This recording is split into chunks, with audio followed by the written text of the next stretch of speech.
Muy buenos días Nakamas y bienvenidos a una nueva review de One Piece. Hoy el capítulo 1054 del manga, el cual se reacciona a él. Si no lo habéis hecho, os dejaré en la descripción por si queréis echarle un ojo. Ya sabréis que me ha parecido un auténtico capitulazo de inicio a fin. Hemos comenzado teniendo una acción bastante interesante, revelándosenos algún pequeño detalle por ahí. Hemos seguido con el regreso de un personaje que diría que es amado por absolutamente todo fan de One Piece. Y hemos terminado también con algunas revelaciones realmente interesantes que afectan de lleno al mundo de One Piece. Por lo tanto, es un capítulo perfectamente redondo. Como siempre, el link del capítulo lo tendréis en la descripción. ¡Empecemos!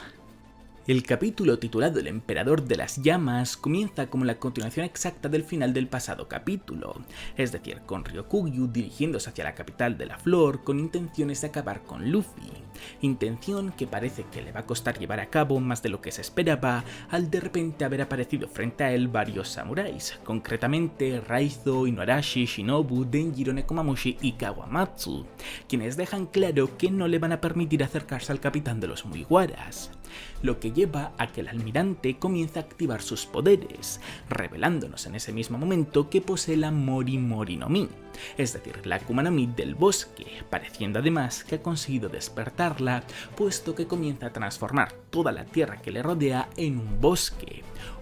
muy peculiar, eso sí, al algunos de sus árboles ser ramas o troncos grandes en forma de brazos y puños, con los cuales pasa a atacar a los samuráis mientras les dice que los tenryubitos son los dioses de este mundo y que en este país no afiliado al gobierno mundial sus habitantes no tienen derechos humanos y que no le pueden culpar a él por ello puesto que es como el mundo funciona. Para terminar por decirles que la humanidad ha conseguido sobrevivir a lo largo de todas las épocas al crear la inferioridad y definir quiénes pertenecen a ella. Por eso es que pueden mirarles desde arriba a los países que decidieron no afiliarse al gobierno mundial. Al fin y al cabo, la discriminación crea la estabilidad. Así que no importa a cuánta gente mate en este país, porque la ley no se aplica sobre este lugar. Por lo tanto, pueden intentar pararle con todo lo que tengan, ya que si hace falta matará a miles de ellos. En definitiva, hará todo lo que esté en sus manos para alcanzar a Luffy.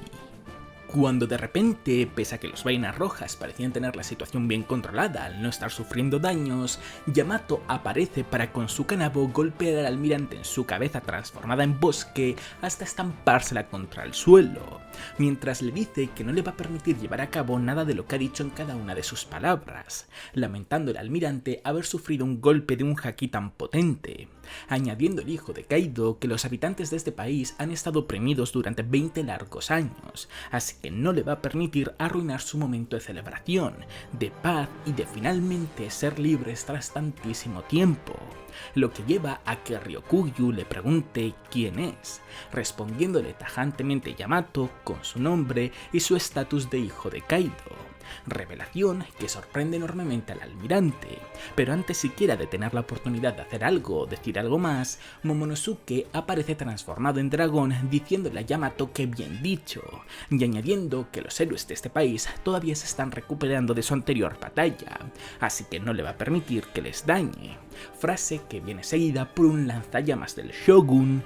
que desgraciadamente acaba quedando en nada más que un pequeño humo al todavía no haber practicado lo suficiente dicha técnica, quedándose en silencio todas las personas que están presentes, pero en lugar de quedarse avergonzado, Momonosuke, tirando de valor, se lanza hacia Ryokugyu hasta conseguir morderle mientras le dice que se vaya. Técnica que desafortunadamente no es lo suficientemente poderosa como para causarle cualquier tipo de daño al almirante y por lo tanto dejándole vía libre para que le contraataque, lo que el marine no duda ni un solo instante en hacer mientras piensa en lo raro que le resulta el poder de Momo, como nunca antes había escuchado acerca de alguien con la capacidad de convertirse en un dragón rosado, consiguiendo así atraparle por completo con sus ramas tan fuerte como para hacerle daño y dejarle completamente inmóvil, terminando este frente abierto con Momonosuke sufriendo, pero gritándole a Yamato que no se meta en la pelea, que bajo ninguna circunstancia debe de pelear. Bien, primer frente abierto cerrado y por lo tanto primera oportunidad para detenernos a hablar acerca de los detalles que nos ha ido soltando Oda a lo largo de esta primera parte del capítulo, siendo uno de ellos el debate que puede existir a raíz de qué tipo de Akuma no Mi es la Mori Mori no Mi de Ryokugyu, la Akuma no Mi del bosque, puesto que al ser un concepto un poquito más genérico en lugar del elemento de la planta como tal, pues cabe la posibilidad de que exista la discusión o el debate de si es una logia o de si es una paramecia. Pero, ¿qué es lo que pasa? Que en japonés, Oda, el kanji o el término que ha usado para referirse a la Mori Mori no Mi, una de sus lecturas o incluido en ella debe de tener la palabra logia. Por lo tanto, pese a que esto no sirva para confirmarlo al 100% que es una logia, hombre, si Oda lo ha hecho de esta manera, pues sí que parece ser que es bastante evidente que en lugar de ser una paramecia, sí que es una logia, lo que es realmente curioso por lo que os he comentado, porque no es un elemento natural, no es la planta, sino que es un concepto como lo es el bosque. Es como si Akainu, en lugar de tener la Akuma no Mi del magma o de la lava, tuviese la Akuma no Mi del volcán, o algo de ese estilo. Pero igualmente vete a saber cuál es la razón por la cual lo haya podido hacer de esta manera Oda. La cuestión es que básicamente es como si fuese la logia de la planta. Y por cierto, en relación a esto me parece que hay algo muy curioso en las palabras que dice Ryokugyu justo después de revelar que posee la Mori Mori no Mi. Y es que dice que el bosque, al igual que el mar, es uno de los orígenes de la vida. Es una frase realmente peculiar porque es como que viene un poco de la nada, como si no tuviese razón alguna de decir eso. Por lo tanto, cabe la posibilidad de que aquí Oda nos esté dejando caer que exista la logia del agua, que en este caso puede ser que fuese la Akuma no Mi del mar, de la misma manera en la que la de Ryokugyu es la Akuma no Mi del bosque, pero que en realidad sea la logia del agua, una de las Akuma no Mis que más tiempo creo que se lleva esperando en todo One Piece, y que la más similar a ella sale en una película de One Piece que básicamente es como si fuese la paramecia del líquido o algo de ese estilo, creo que es. También en relación a Ryokugyu tenemos el momento en el que le ha llamado muchísimo la atención y se ha puesto a pensar acerca de lo curiosos que le parecen los poderes de Momonosuke, la capacidad de convertirse en un dragón rosado, como, según sus propios pensamientos, nunca había visto algo de este estilo, un poder como este. Y esta frase, o el que Ryokugyu se haya dado cuenta de esto, creo que sí que va a tener un gran valor, porque al fin y al cabo recordemos que la Akuma no Mi que acabó consumiendo Momonosuke fue una Akuma no Mi artificial creada por el propio Vegapunk, y en teoría era una Akuma no Mi fallada, pero de momento estamos viendo como realmente de fallo realmente tenía muy poco, puesto que aunque sí que es cierto que no hayamos visto que Momonosuke sea capaz de crear un lanzallamas como el de Kaido, en principio parece que eso simplemente es cuestión de entrenamiento, puesto que recordemos que las nubes llameantes para conseguir mantener Onigashima a flote sí que consiguió igualarlas, o al menos quedarse muy cerca de las del propio Yonko, así que entiendo que si fue capaz de igualar esa habilidad, también debería de ser capaz de igualar el resto de las habilidades, que no es que no sea capaz de usar un lanzallamas de Kaido como el de Kaido porque su Akuma no Mi artificial no sea buena, sea un intento fallido, sino que más bien es puramente por entrenamiento. Y recordemos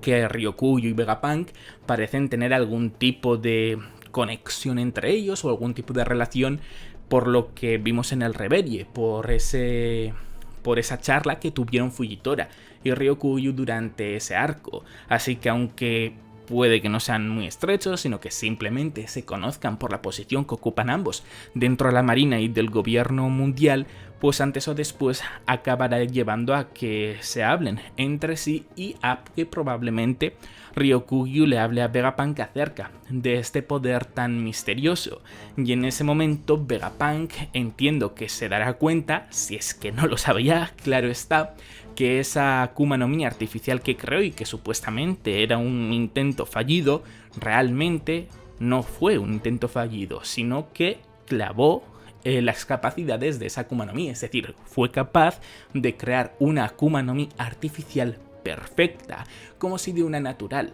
se tratase, y eso puede acabar afectando mucho en el resto del final de One Piece, porque puede ser que sirva para armar a los marines de menor rango, o puede ser que sirva precisamente para armar justo a los del bando contrario, porque recordemos que aunque Vegapunk sí que pertenece a la marina y quizás al gobierno mundial, mejor dicho, tenía un buen trato con Bartholomew Kuma, y Bartholomew Kuma era un exrevolucionario. De hecho, recuerdo que ese buen trato del que hablo es que Vegapunk le prometió a Bartholomew Kuma quitarle los recuerdos cuando él se lo pidiese, cuando perfectamente el científico lo podía haber hecho antes. En cambio, al haber aceptado eso, cuando probablemente no estuviese amenazado, porque Bartholomew Kuma no parece de ese tipo de personajes, pues creo yo que es muy significativo de que mantenían una buena relación. Así que a saber cuáles son las intenciones verdaderas de Vegapunk. Al fin y al cabo se supone que es un personaje muy inteligente y por lo tanto probablemente sepa todo lo que se está cociendo en el mundo. Así que cabe la posibilidad de que esté como infiltrado o que no comulgue del todo con las ideas del gobierno mundial y que a él simplemente le interese aportar su ciencia al mundo. Así que puede ser que haya momentos en los que esté a favor del gobierno mundial, otros momentos en contra, otros momentos que le dé completamente igual, pero vaya, que es algo tan complejo que no creo que podamos sacar una respuesta clara ahora mismo. La cuestión con todo esto es que muy probablemente Vegapunk se entere de que aquella Akuma no Mi artificial, que creo que supuestamente era fallida, realmente sí que fue una creación bastante exitosa.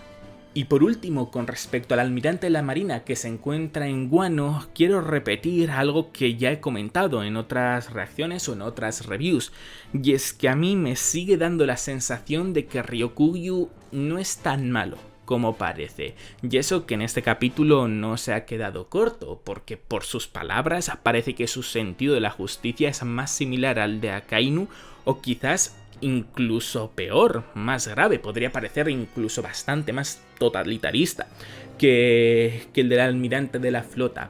actual. Pero precisamente por eso, porque es tan exagerado, me da la sensación de que Oda nos la quiere estar intentando colar. Y ya no solo por esto, sino que también porque durante el arco del Reverie parecía que mantenía una buena relación con Fujitora, y Fujitora es justo lo opuesto a ese tipo de discurso y a ese tipo de personalidad. Así que si fuese este el caso de verdad de Ryokugyu, pues sinceramente me sorprendería bastante. Por no mencionar que aunque pueda parecer que lo está haciendo sin querer, está plantando todo Wano de naturaleza, está convirtiendo una tierra que ha pasado a ser completamente seca en una tierra con muchísima naturaleza, con muchísima vida. Así que con todas estas cosas juntas, a mí me sigue dando la sensación, como he dicho hace un rato, que no es tan malvado como parece, que sí que tiene intenciones de ver a Luffy, puede que quizás de intercambiar algún que otro golpe, pero más bien para conocerle, tal y como hizo un poco Fujitora durante el arco de Dressrosa, en lugar de para derrotarle y llevárselo al cuartel general de la marina. Y sinceramente me gustaría que fuese así. Es cierto que quizás se echa un poco en falta un marine tan contundente como Ryokugyu en el umbral malvado, pero a mí me gusta mucho la idea de que dentro de la marina la gente se vaya dando cuenta de toda la mierda que hay, sobre todo alrededor del gobierno mundial, y que quieran, digamos, ponerse en su contra. Y que 2 de los almirantes, de los 4, si sumamos al almirante de la flota Akainu, estén un poco en duda acerca de los hechos, de lo que lleva a cabo el gobierno mundial, pues sería algo muy interesante para crear o levantar una revolución dentro de este mismo sistema durante, intuyo, la guerra que habrá entre los Mugiwaras y varios de sus aliados contra el gobierno mundial al completo. Ver ahí una revolución de la marina sería, a mi parecer, algo realmente interesante.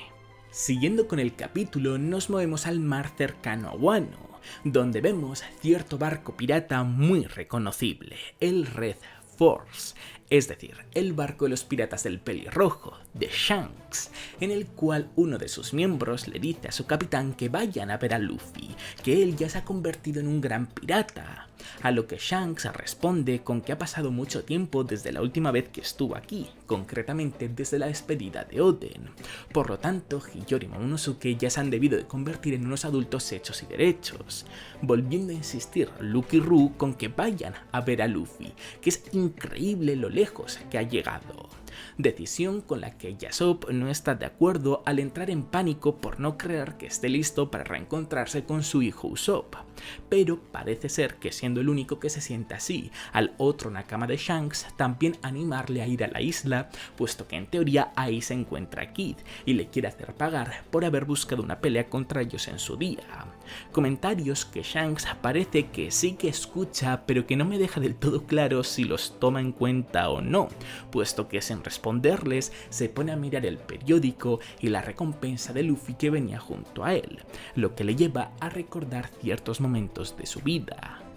Como aquel momento en el que decidió invadir un buque del gobierno mundial por mucho que hubiese miembros del CP9 en él para obtener la Gomu Gomu no Mi, ya que, según palabras textuales de Who's Who de joven, en ese barco no había ningún tesoro, lo único que podía tener algo de valor era esa Akuma no Mi que te permite convertirte en goma, dejándonos bastante claro aquí Oda que Shanks sabía toda la verdad detrás de esta Akuma no Mi.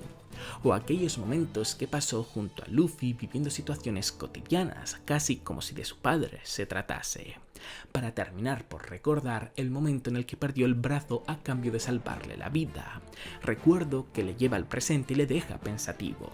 como si estuviese a punto de tomar la decisión de si ir a ver a Luffy o no, pero justo antes de ver su respuesta, Oda nos muestra una conversación entre tres novatos de la tripulación, siendo lo más destacable que sale de ahí que tratan a Luffy como alguien muy importante al conocerle todos los pesos pesados de la tripulación y que cuentan los rumores que Luffy es como un mono monstruoso e incontrolable, para ahora sí pasar con la respuesta de Shanks, la cual, como habréis podido ver en la reacción, me ha dolido mucho en el corazón al leerla, al ser esta que no está interesado en ver a Luffy, lo que pilla completamente por sorpresa a Lucky Roo y por ello le pide explicaciones. A lo que Shanks le responde preguntándole si acaso no recuerda qué ha pasado en su territorio, a lo que su Nakama le dice que un seguidor de Luffy, Barto no sé qué, ha quemado sus banderas piratas y las ha sustituido por las de Luffy,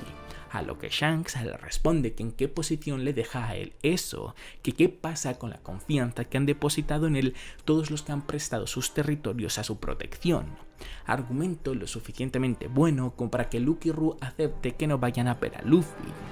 Pero para contrarrestar este sabor un poco amargo, Oda decide terminar este frente abierto con un auténtico bombazo,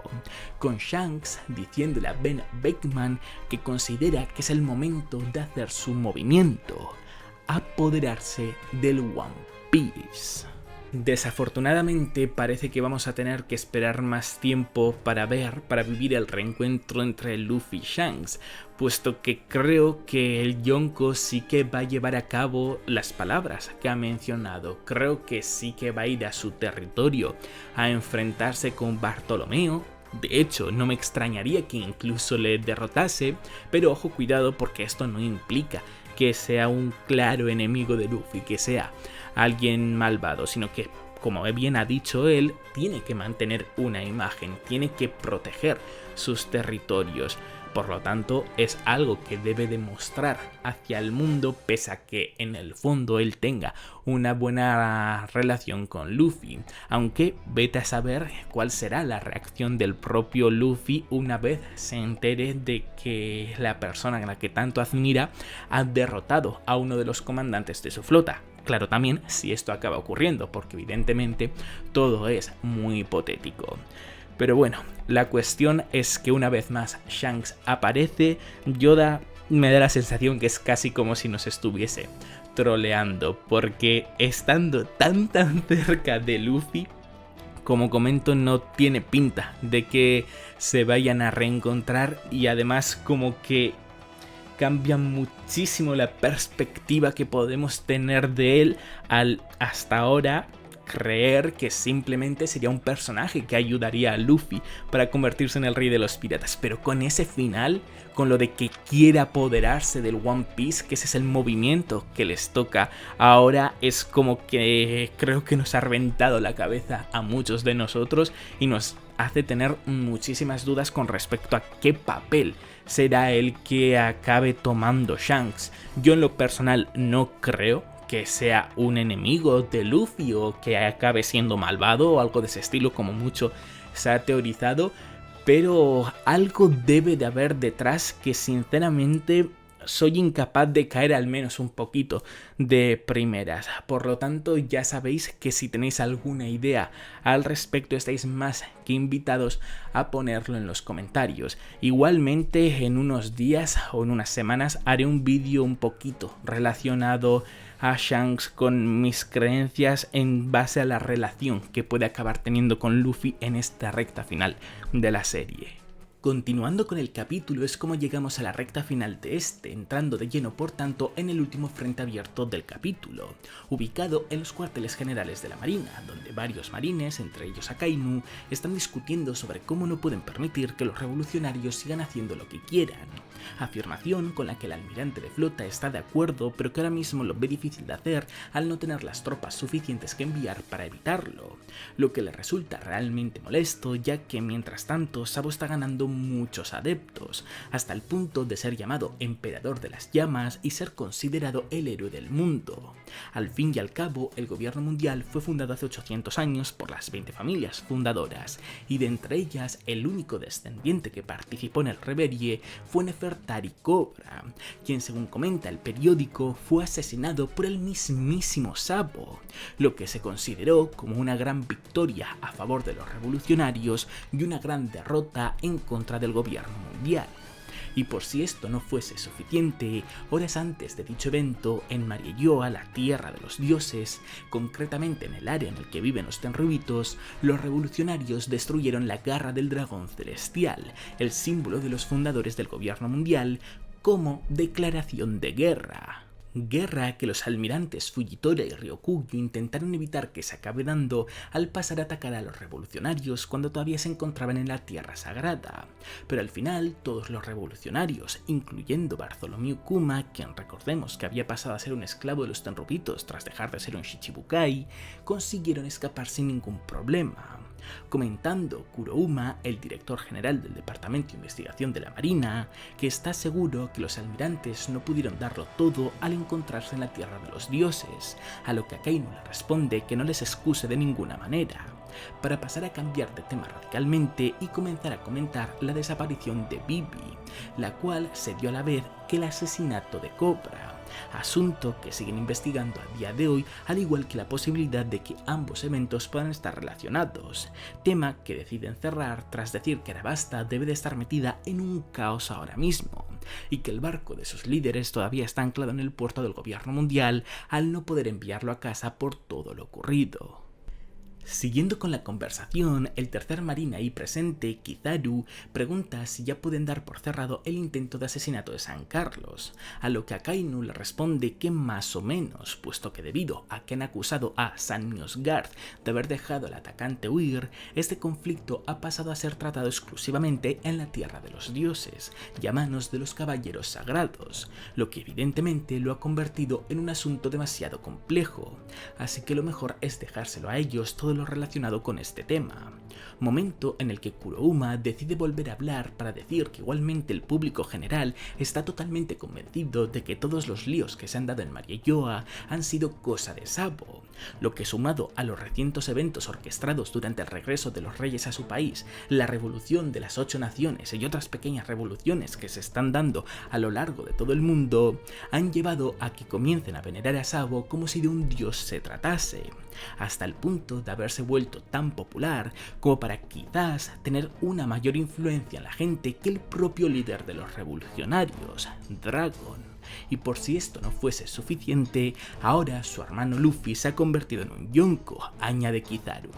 A lo que Akainu le responde que le ha tocado una época muy difícil de vivir como almirante de flota, pero que da igual a todo lo que se le venga, puesto que los acabará mandando a lo más profundo del mar. Y con esta declaración de Akainu, y viendo situaciones en el mundo de One Piece que demuestran que todo lo dicho por Kurouma es cierto, habiendo entrado por tanto en un caos enorme, es como acaba este tan grandioso capítulo de One Piece. ¡Qué barbaridad! De verdad que no tengo las palabras suficientes para expresar lo que llegué a sentir ayer mientras leía el capítulo, pero bueno, para eso está la reacción. Aunque para lo que sí que tengo palabras es para hablar acerca de los detalles de los que ha sido inundado esta última parte del capítulo, este último frente abierto que sinceramente son varios, son unos cuantos. Afortunadamente gran parte de ellos son muy breves de tratar y los primeros un poco menos relevantes que los últimos.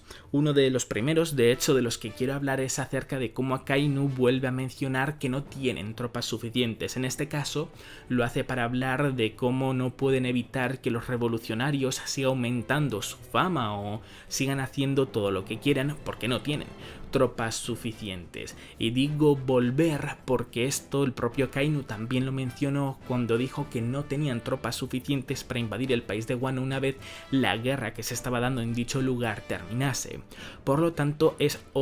algo en lo que Oda está haciendo hincapié, es algo que Oda quiere que nos quede completamente claro, y entiendo que esto lo hace para hacernos ver que el gobierno mundial tiene ahora mismo un problema muy grande de personal y que por lo tanto la solución que les va a llegar va a ser realmente poderosa porque al fin y al cabo tienen que igualarlo de alguna manera para crear una guerra interesante entre el gobierno mundial y los revolucionarios, los Mugiwaras y todos los que estén en contra de ellos, básicamente. Así que en la solución está en la clave. Creo que Oda quiere que pensemos mucho en esa solución que llegará para el gobierno mundial, aunque en lo personal creo que es bastante obvio que es el invento o la solución que pensó el propio Vegapunk, lo que sirvió como justificación para abolir el sistema Shichibukai. Mucha gente considera que son como pacifistas mejorados y sinceramente me encaja bastante, porque al fin y al cabo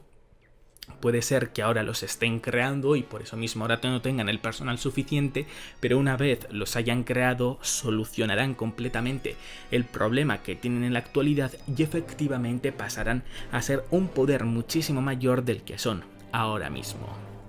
Otro detalle un poquito menor que me ha llamado bastante la atención es cuando están ensalzando la figura de Sabo, cuando explican cómo la suma de varios eventos ha llevado a ser considerado casi como un dios por muchos de los habitantes del mundo de One Piece. Dos de las sumas que mencionan están un poquito relacionadas entre ellas, pero a su vez las separan, y es como se han llegado a dar revoluciones pequeñas en ciertos países y cómo a su vez se han dado revoluciones en 8 naciones. Es curioso que siendo lo mismo lo diferencien, de hecho hasta el punto de que en la versión inglesa las revoluciones en las 8 naciones está como en negrita, y cuando esto ocurre es porque Oda normalmente también digamos que ensalza esa frase en japonés, así que entiendo que aquí Oda también le quiere estar dando importancia a ese tema, y si le separa esas revoluciones y habla de 8 naciones, entiendo que es porque esas 8 naciones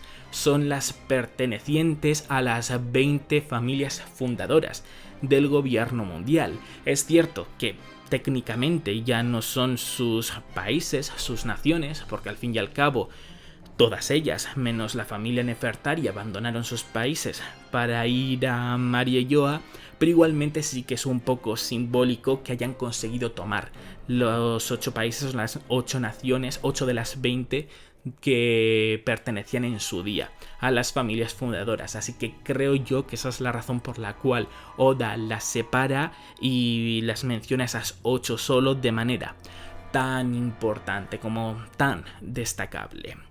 El otro tema también menor y que me ha llamado la atención, que sirve un poquito para reafirmar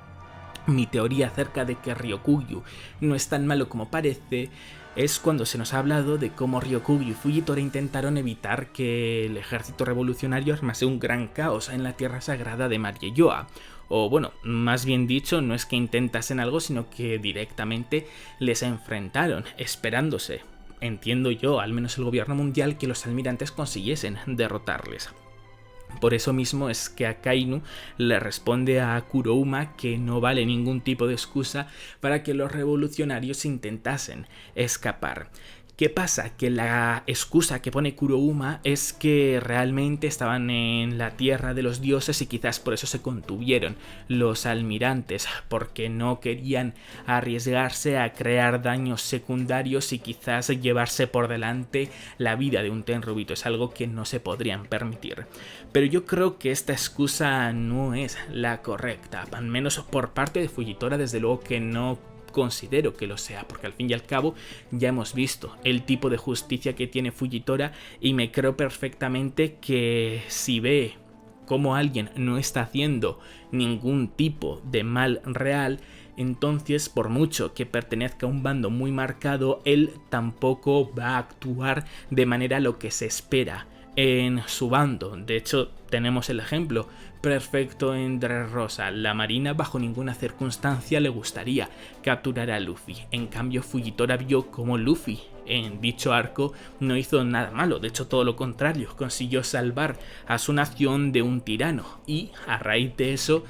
decidió no acabar capturándole. Por lo tanto, ahí se demuestra que por mucho que Fujitora pertenezca a la marina y por lo tanto al gobierno mundial, tiene su propio sentido de la justicia y actúa en base a lo que él considera correcto. Y al ver que los revolucionarios realmente no hicieron ningún mal, bueno, en teoría mataron a Cobra, ¿no? Pero bueno, eso también es un tema del que hablaremos un poquito más tarde. Entonces creo yo que digamos que no lo dio todo en ese enfrentamiento, y de la misma manera en la que no lo dio Fujitora, creo que tampoco lo dio Ryokugyu, más o menos por la misma razón. Es más, si realmente Ryokugyu fuese tan loco o tan directo como se nos ha mostrado en este capítulo, sería un poco raro que realmente no se hubiese llevado por delante a alguno de los revolucionarios ahí presentes, porque al fin y al cabo, a excepción de Sabo, los otros revolucionarios no creo que pudiesen plantarle frente a algún almirante. Es decir, Kuma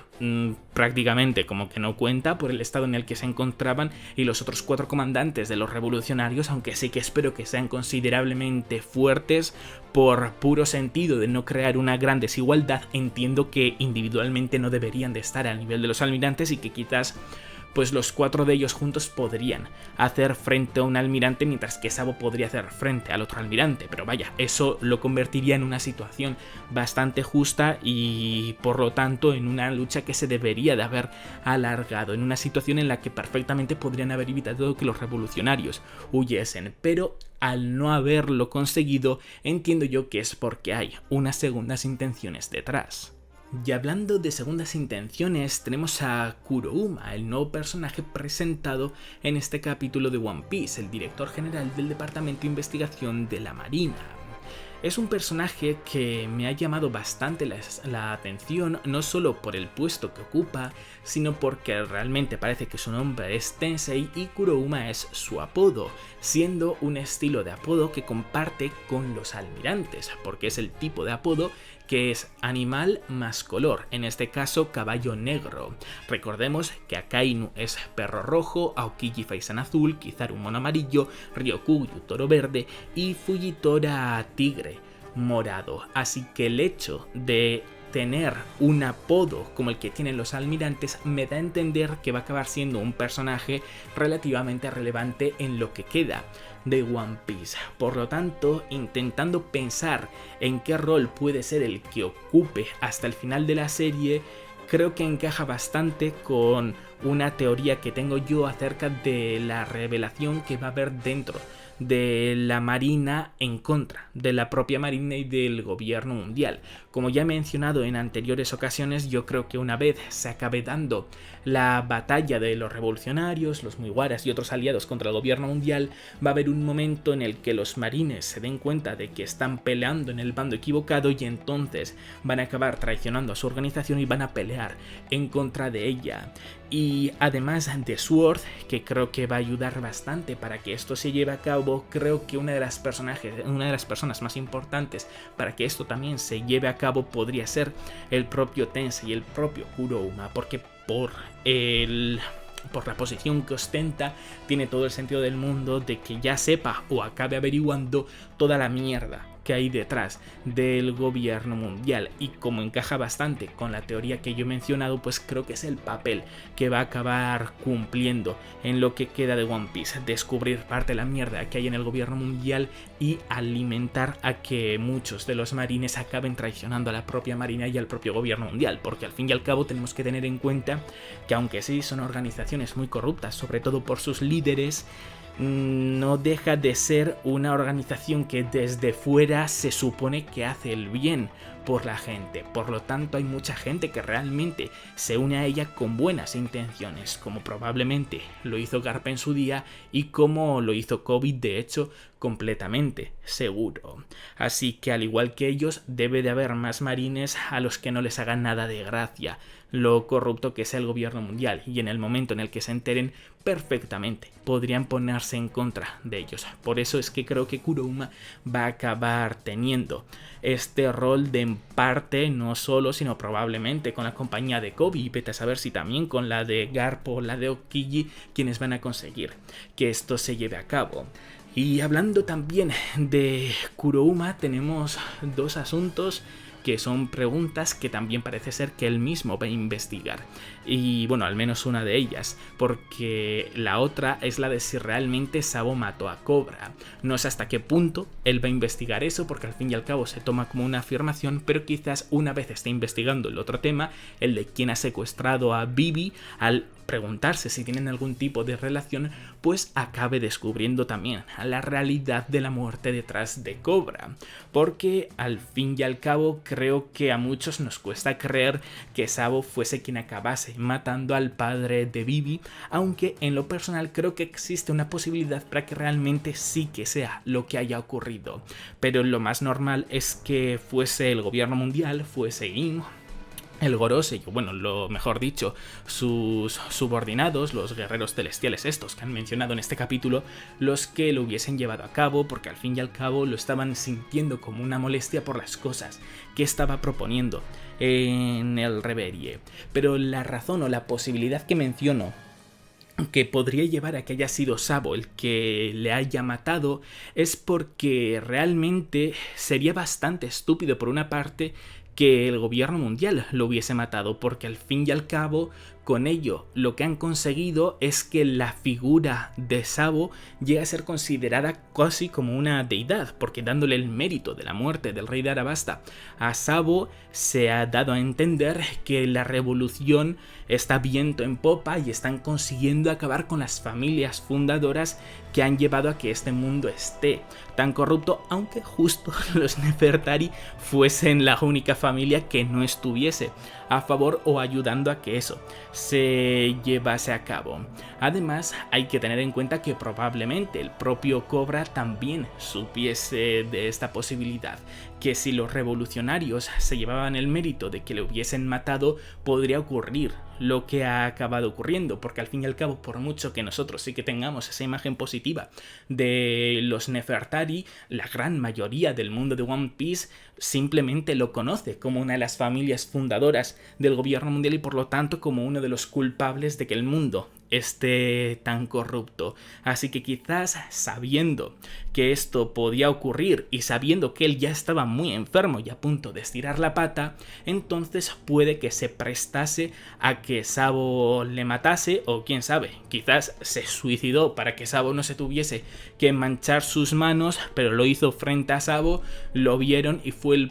se entendió que fue el propio Sabo quien mató a Cobra. Creo que también podría tirar por ahí, porque de hecho me encajaría más con el tema de cómo se han acabado dando las cosas como se han dado, porque si no, me parece que Indy, el Gorosei habrían sido un poquito bastante retrasados, la verdad, las cosas como son, porque se lo han puesto todo bastante complicados para sí mismo, a no ser claro que tengan tantísimo ego como para estar completamente seguros de que aun creando una figura como la de Sabo, nunca jamás serían capaces de derrocarles, que siempre el gobierno mundial sería quien acabase ganando, que en cuyo caso, pues lo más probable que Indy le matase, pues Cobra todo el sentido del mundo y no habría ninguna incongruencia o ninguna estupidez por parte de ellos. Y el otro misterio está también en quién ha secuestrado a Vivi, que es algo similar también a todo lo que he estado mencionando con el asesinato de Cobra, porque tenemos que lo haya secuestrado In, que es lo más posible por el hecho de haber puesto como una daga